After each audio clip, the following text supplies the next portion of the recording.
धर्मशाला नगर निगम की नई टीम ने विकास की दिशा में पहला बड़ा कदम बढ़ा दिया है। नई नगर निगम की पहली विकास सभा में शहर के विकास और सौंदर्यीकरण से जुड़े 12 से 15 एजेंडे प्रोजेक्ट को अंतिम रूप दिया गया और जिनकी अब भी डीपीआर तैयार की गई है। वहीं बैठक ने सभी 17 वार्डों के पार्षदों ने अपने अपने क्षेत्रों की समस्याओं को सामने रखा, प्रमुखता से रखा। वहीं जिनमें स्ट्रीट लाइट कम है वहाँ स्ट्रीट लाइट लगाई जाएगी, बरसाती पानी के प्रबंधन की व्यवस्था की जाएगी, शामिल हैं इसमें ये सभी चीज़ें। वहीं नगर निगम ने दावा किया है कि पिछले 2 महीने से वर्षा अपने संसाधनों के साथ अतिरिक्त जो रुपया राजस्व जुटाया गया था, वहीं शहर में अवैध पोस्टर लगाने वालों और 6 लाख रुपए के चालान किए गए हैं और प्रॉपर्टी टैक्स सर्वे का 90% टैक्स पूरा हो चुका है। नगर निगम ने पर्यटन को बढ़ावा देने के लिए इंटीग्रेटेड टूरिज्म प्लान और तैयार करने और शहर में बेहतर सुविधाओं की विकसित करने की घोषणा की है। देखिए किस तरीके से 17 वार्डों की समस्याएं सामने आई हैं, क्योंकि लोग बैठक में शामिल होने पहुंचे हुए थे। आज पहला हाउस है और मैंने एक कॉम्प्रिहेंसिव प्लान 2030 नगर निगम धर्मशाला का आज हाउस के सामने रखा है। उसमें बहुत सारे विषय हैं, लगभग 24 विषय हैं। उनके ऊपर हाउस काम करेगा और किस तरह से आय के साधन भी हमको बढ़ाने हैं, जो अपना शेयर है उसको किस तरह से यूटिलाइज करना है, इन सारी चीज़ों का विषय आज अंदर बैठक में मैंने रखा है। उसमें हमारा ये मानना है कि हम लोग शहर को किस तरह से दूसरों से अलग और दूसरों से अच्छा बेहतर बना करके रख सकें, और जो हमारे स्थानीय निवासी हैं उसके साथ साथ जो फ्लोटिंग पॉपुलेशन बाहर से आती है हमारी, चाहे वो पर्यटक हों चाहे अन्य लोग हों, उनकी सुविधाओं को भी और उनको कैसे मैनेज करना है ध्यान में रखना है। एक जो प्रधानमंत्री नरेंद्र मोदी जी की सौर घर योजना है, उसमें हम चाहते हैं कि पहला नगर निगम बने जो कि 100% सोलर हो।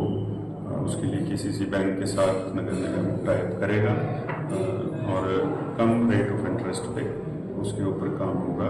वो हमें जैसे 6 जोन होने के ऊपर भी उसका बहुत बड़ा लाभ है कि हमको अगर कभी अर्थक्वेक या ऐसी घटना हो तो एकदम से बिजली की या अन्य चीज़ें जो है वो कोलैप्स ना करें।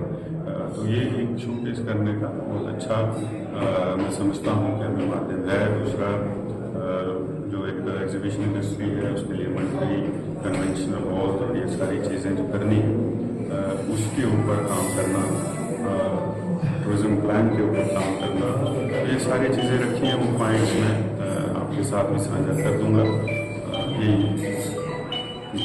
सर एक बात, जो जब नगर निगम बना था तो उस टाइम कुछ पंचायतों को इसमें जोड़ा गया था, मर्ज एरिया को। उन मर्ज एरिया की समस्या आज भी वहीं की वहीं है। ना तो वहाँ कोई सीवरेज आज तक है, ना स्ट्रीट लाइट का कोई प्रावधान है। लोगों को छोटे छोटे काम के लिए भी 6-6 महीने धक्के खाने पड़ते हैं। किसी ने एक कमरा बनाना है या काउ शेड बनाना है, उसकी परमिशन नहीं मिल पाती। तो इन एरियाओं के लिए भी कुछ नया से प्लान है? मर्ज एरिया है एक तो जो पुराना इलाका है उसमें, और मर्ज एरिया में जिस तरह से हाउस टैक्स वगैरह की पहले छूट थी, मर्ज एरिया को शेड्यूल ए है और मैंने ये कहा है कि जो पुराना एरिया उसको शेड्यूल ए और जो मर्ज एरिया है उसको शेड्यूल बी आपके अंदर ने निर्धारित किया है कि जो मर्ज एरिया हैं जब तक पूरी सुविधाएं नहीं होती हैं तो उनको उस टैक्स में रिलीफ हो। दूसरा हमारा प्रयास रहेगा, जैसे मैंने कहा था, जो भारतीय जनता पार्टी ने अपना डॉक्यूमेंट विजन का दिया भी था, ये जो समस्याएं छोटी छोटी गौशाला की और बाकी चीज़ें हैं इनको डिजिटाइज करके ऑनलाइन करके, ताकि बार बार चक्कर लगाने की जरूरत ना हो, सेट पर फॉर्मा हो, उसके ऊपर व्यक्ति को वहीं से परमिशन हो जाए, उसको बार बार कॉर्पोरेशन तक ना आना पड़े। सर आप दिल्ली आज हमारा पहला हाउस था, तो सबसे पहले तो हमारा परिचय हुआ सभी पार्षदों से, जितने भी हमारे स्टाफ है उनसे सभी से परिचय हुआ। और हमारे माननीय विधायक जी आए थे, उन्होंने हमें 4-5 सुझाव दिए हैं, जिसमें मुख्य सोलर लाइट्स और सीवरेज, ट्रैफिक जाम के बारे में उन्होंने हमारे को सुझाव दिया।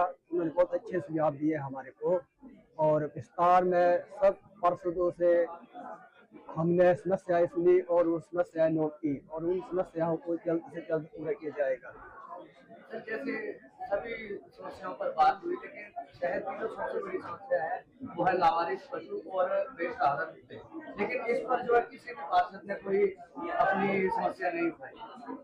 आवारा पशु और आवारा कुत्तों के जो काम पहले से चला हुआ है, आपको पहले पता लगा होगा कि हमारा पशुओं की पूरे शहर में समस्या थी, पर उनको आस्ते आस्ते हमने ठीक कर दिया है।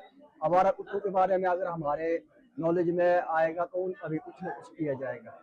सर, आपने अपने वार्ड में जो है सीवरेज प्रणाली पे बात की, तो आपका वापसी का वार्ड काफी हद तक जो है सीवरेज के साथ नहीं जुड़ा हुआ है, उसको लेकर के जो है चर्चा हुई है, उसके लिए आगे क्या प्रयास? बाक्सूनाग वार्ड जो है ज्यादातर सीवरेज से जुड़ा हुआ है। कुछ एक इलाके जो है जो छूट गए हैं, उसके बारे में मैंने हाउस को बताया और हाउस ने उसे जल्द से जल्द पूरा करने के लिए कहा है।